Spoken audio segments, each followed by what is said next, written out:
Bienvenidos a esta nueva entrevista del Sin Digital Summit, esta cuarta edición del congreso online y 100% gratuito organizado por INESD Business Tech School. Este congreso que reúne a distinguidos ponentes del sector de la innovación y la tecnología para debatir sobre cómo la revolución digital puede dar respuesta a los retos que enfrentamos como sociedad. En esta entrevista nos acompaña Sama Tibri. Ella es New Experience Advisor en MAU. Sama, además de ser profesora de INESD, es una experta en UX y aprendizaje automático, con una amplia trayectoria profesional con experiencia en empresas como IKEA y Bankinter. Su pasión es analizar el comportamiento humano y los sesgos cognitivos para crear productos digitales que sean atractivos y eficaces. ¿Es así? Sí. Intento tener un poco de tiempo libre, pero sí. Bueno, Sama, bienvenida y muchas gracias. Bueno, para comenzar, Sama, ¿cómo crees que la hiperpersonalización está impactando en la forma en que las empresas se relacionan con sus clientes en la era digital? Pues la verdad es que creo que está impactando de una forma muy significativa porque antes las empresas diseñaban o creaban y ofrecían productos y servicios muy poco personalizados, muy concretos. Sí que había ciertas diferencias, ¿no?, para ciertos targets, pero bueno, los ofrecían así y ya está.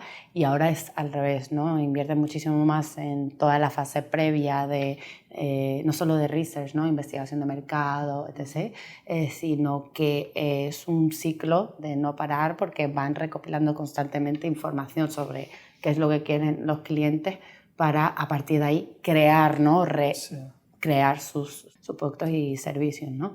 Y aparte de este cambio de paradigma, ¿no?, incluso ha impactado en la creación de nuevos modelos de negocio. El ejemplo más claro es Netflix, ¿no?, que básicamente es un modelo de negocio, es eso, ¿no? Es una plataforma casi totalmente personalizada en la que lo que tú ves no es lo mismo que lo que veo yo. Lo que a ti te sugieren no es lo mismo que me sugieren a mí, ni siquiera el visual de la misma serie es el mismo, ¿no? Si ellos detectan que a ti te gustan más las series más sangrientas, pues te ponen una toma, ¿no?, en la intro un poco más de ese estilo que la que me ponen a mí, ¿no? Entonces, bueno, pues ha cambiado totalmente, ¿no?, el paradigma de las empresas. Y en este sentido, ¿cuál crees que es la importancia de recopilar y analizar datos para poder implementar estas estrategias de hiperpersonalización? Pues es fundamental, porque al final los datos son los que le dan a esas empresas, ¿no?, ese continuo conocimiento acerca de qué adaptaciones funcionan, cuáles no, cuáles tienen que hacer, y les ayudan a la hora de, como te decía antes, no solo diseñar la oferta que van a dar un individuo en concreto, sino también ajustar el contenido, ajustar el visual, ¿no?, ajustar básicamente, ¿no?, la frecuencia de comunicaciones, hacer comunicaciones o trabajar en comunicaciones que tengan más impacto, etcétera, ¿no? Entonces, al final, recopilar todos esos datos es casi vital. Pues sí, todo no tiene gracia, ¿no?, sin eso. Y un ejemplo de una empresa que lo hace muy bien, pues Amazon, ¿no? Al final, Amazon se alimenta todo el rato de eso, ¿no? Sabe más que nosotros, de totalmente, nosotros mismos, ¿no? Sabe lo que quieres antes de que sepas que lo quieres, ¿no? O sea, al final, pues esos datos de cómo navegas, qué productos ves, cuánto tiempo tardas en leer las reseñas, ¿no? Etc., es lo que Amazon luego va usando para constantemente construir, ¿no?, ese site que ves cada vez que entras, ¿no? Eso se alimenta, pues, de tus datos, básicamente. El algoritmo que bien el le famoso decimos algoritmo, ¿no? El famoso algoritmo. Pues sin datos no hay algoritmo.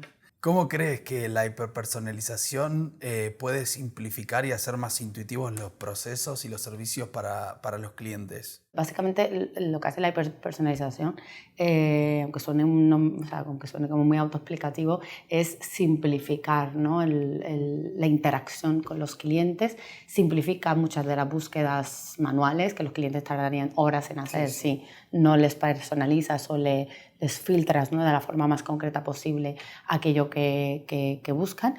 Y luego, pues eso, ¿no?, adaptan al final pues todo ese flujo de navegación, hablando de un entorno digital, para simplificar la navegación, ¿no?, o la experiencia del del cliente, ¿no? Entonces eso de un lado un poco más de proceso puro y duro. En la parte del back también ayuda mucho a las empresas a que pues, hagan una gestión de stock mucho más efectiva, una previsión de demanda mucho más ajustada, ¿no? Porque al final estoy personalizando y al personalizar tengo datos como muy segmentados que me ayudan a poder, ¿no? Anticipar qué es lo que está funcionando en mi negocio. Luego, por otro lado, aunque no sea simplificación, sí que ayuda a crear o a poder trabajar en experiencias un poco más reales, ¿no? Más realísticas. Un ejemplo es cualquier plataforma de drivers, ¿no? O Cabify mismo, que justo como tienes la geolocalización activada, detecta que estás en el aeropuerto y que además son las 11 de la noche, ¿no? Entonces,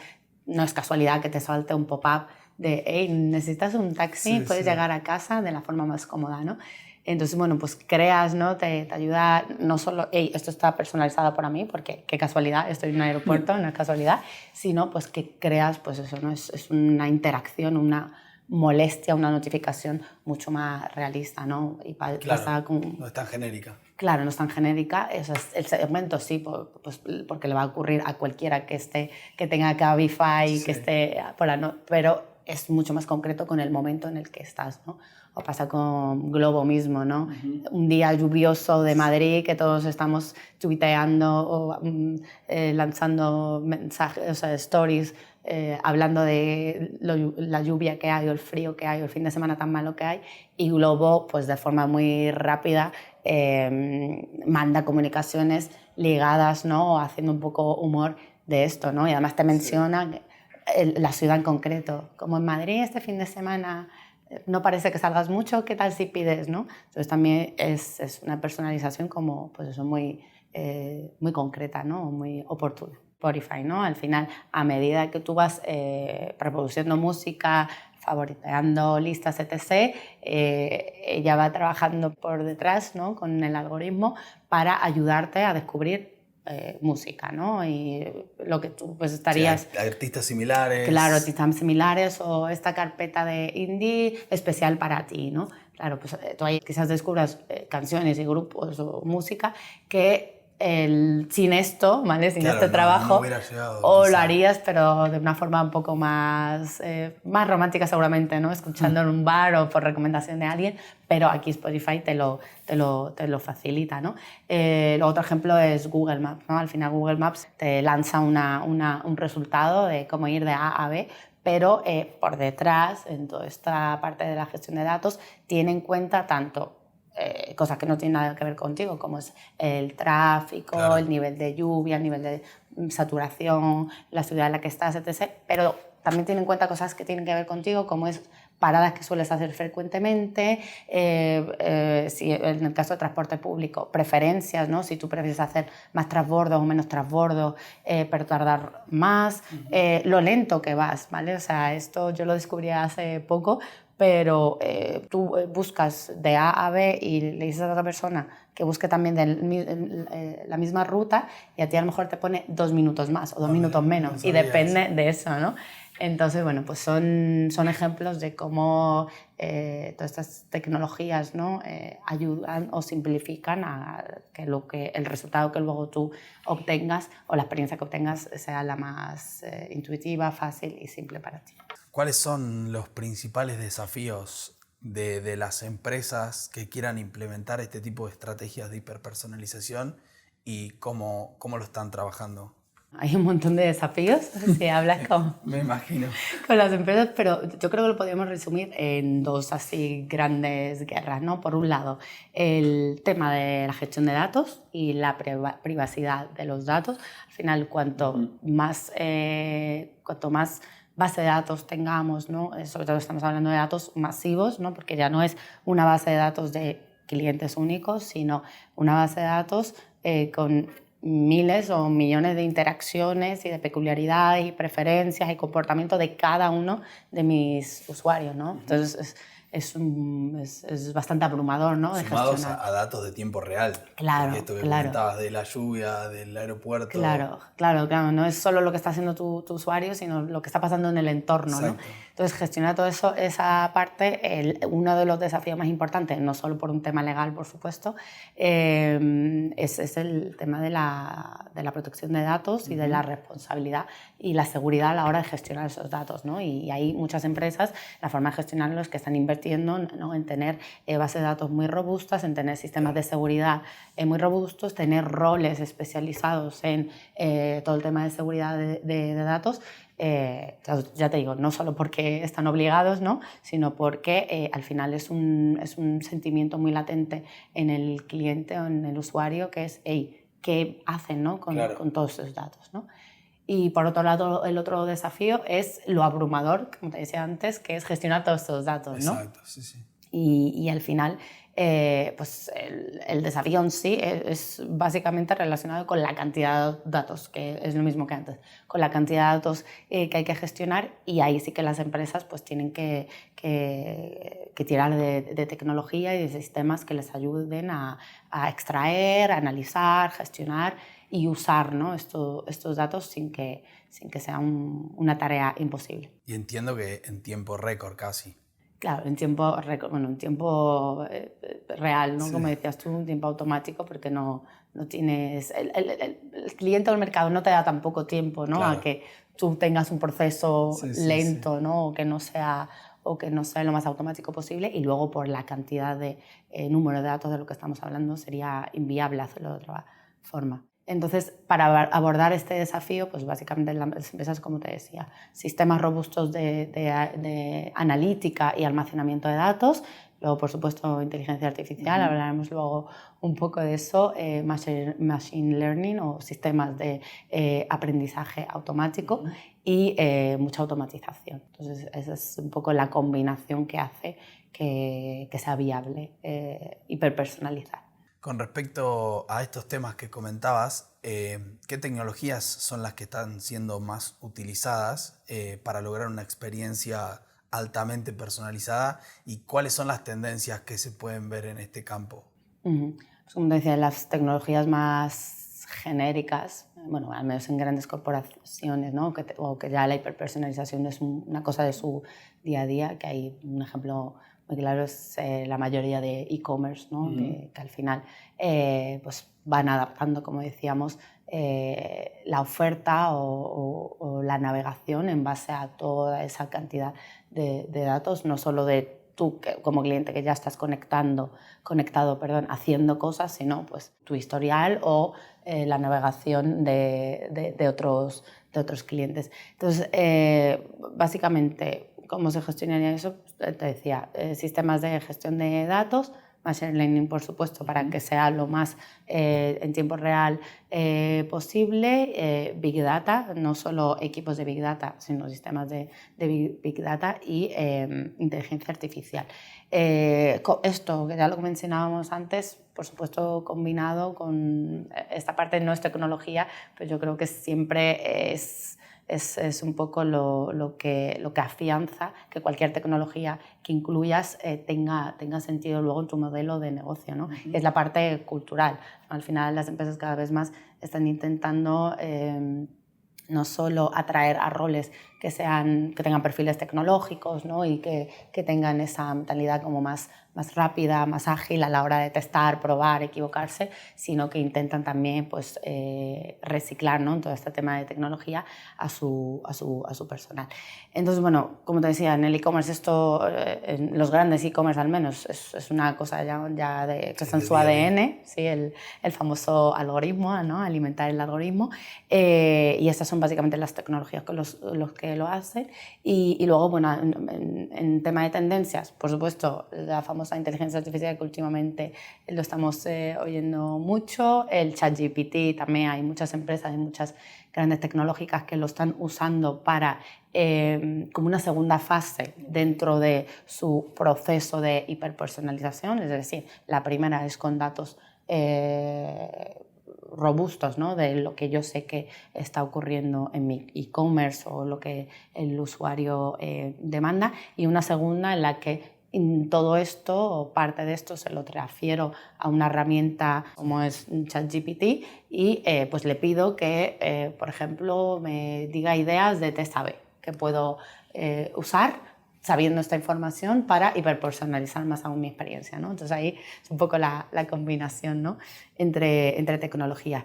Luego otra tendencia, aunque el e-commerce es bastante en tiempo real, ¿no? Porque a medida que vas navegando, viendo zapatos, ya todos los zapatos que te aparecen son del mismo estilo y hay un momento ahí que dices, o sea, quizás me apetecería ver otras opciones, ¿no? Pero ya no hay vuelta atrás porque la herramienta cree que solo me gusta este zapato.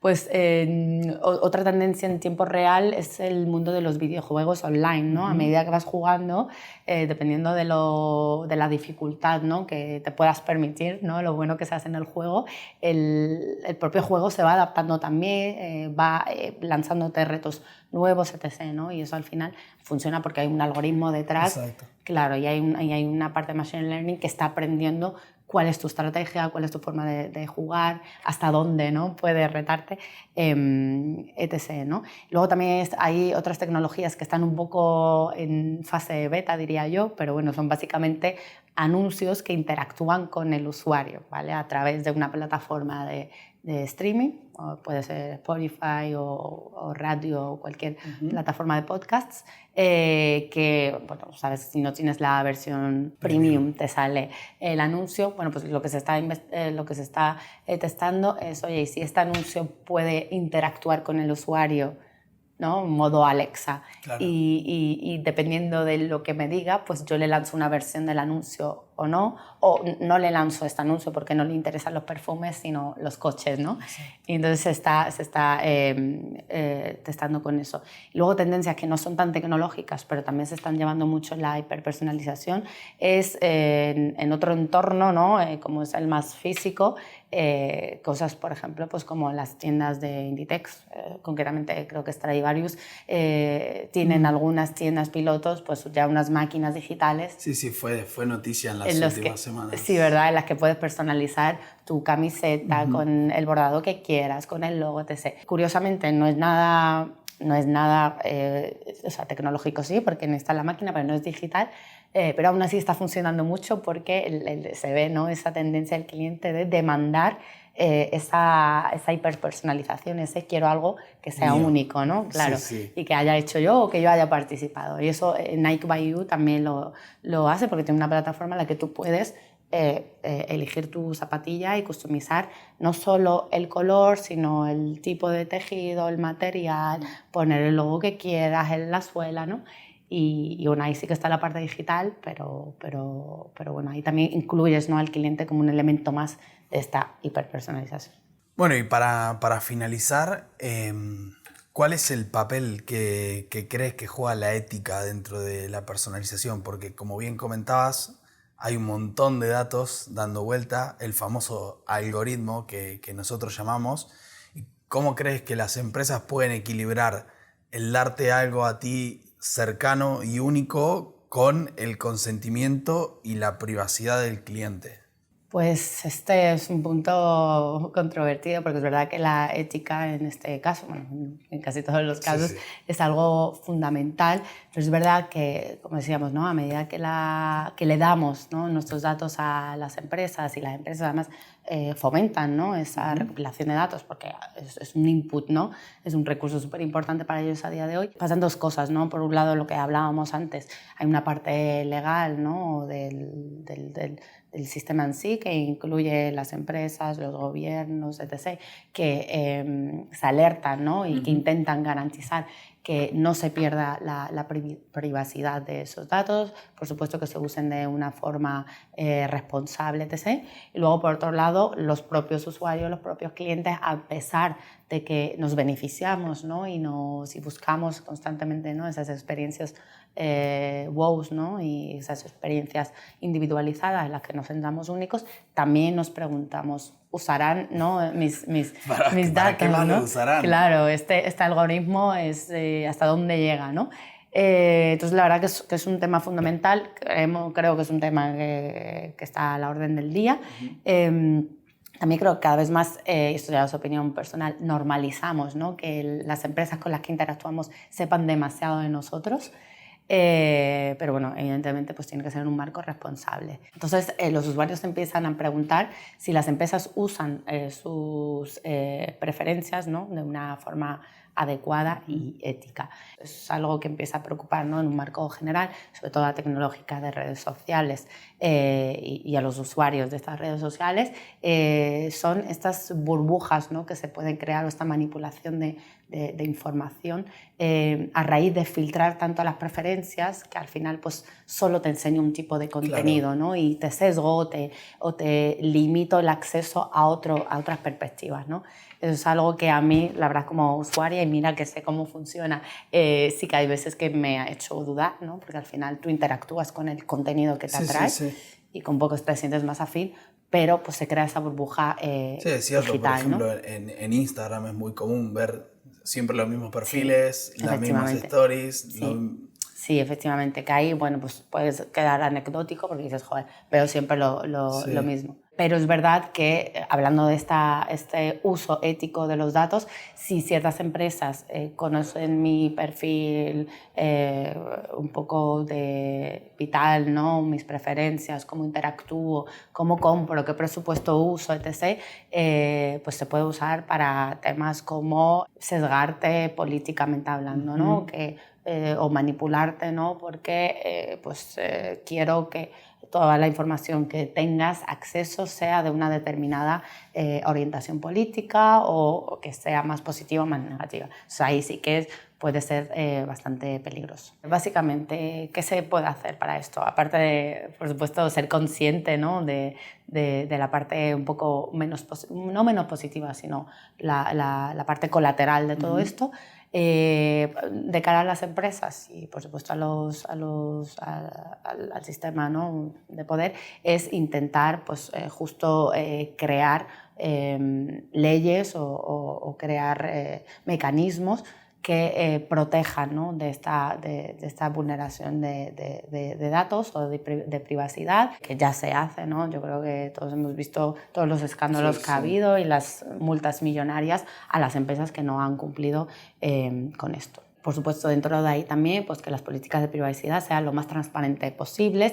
que se le dé también al usuario cada vez más poder para que él pueda gestionar hasta dónde, ¿no? podemos llegar, ¿no? respecto a sus datos o qué podemos hacer con sus datos, el famoso consentimiento, que más allá de lo legal hay muchas empresas que ya lo usan con un tono mucho más cercano, más ameno. Sí, porque el términos y condiciones... No, eso nadie se lo lee. Tenés que tomarte un día para Sí, leerlo. Justo, nadie se lo lee. Entonces, muchas empresas están usando la estrategia de transparentemente, hey, oye, tus datos los usamos para esto. Y ya está, y de hecho puedes tener acceso a todo el fichero, que si algún día lo pruebas te asustarías, todo el fichero de todos los datos que tiene una determinada empresa. Por otro lado, pues intentar integrar la ética, no solo en la compañía, no solo formar, ¿no? de ética a los colaboradores, ¿no? a los trabajadores que trabajan para ti, sino también todo el proceso de creación de los servicios, ¿no? los productos y las tecnologías en las que una empresa no está invirtiendo, pues durante todo el proceso se creen sistemas, ¿no?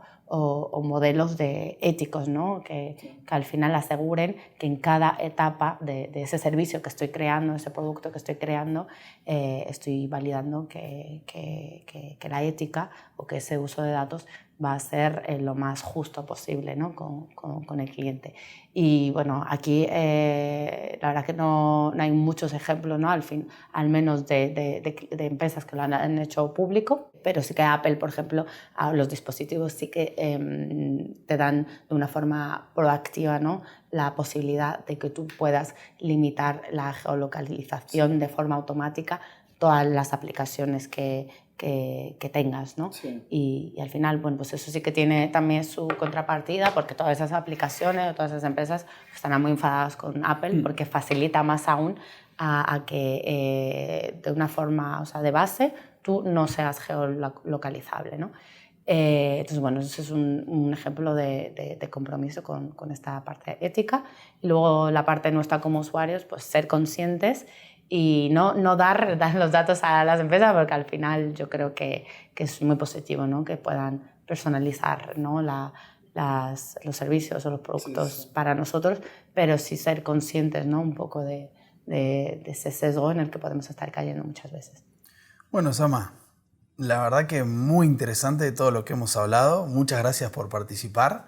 Y bueno, esperamos que sigan conectados al Team Digital Summit y seguimos con más entrevistas. Muchas gracias.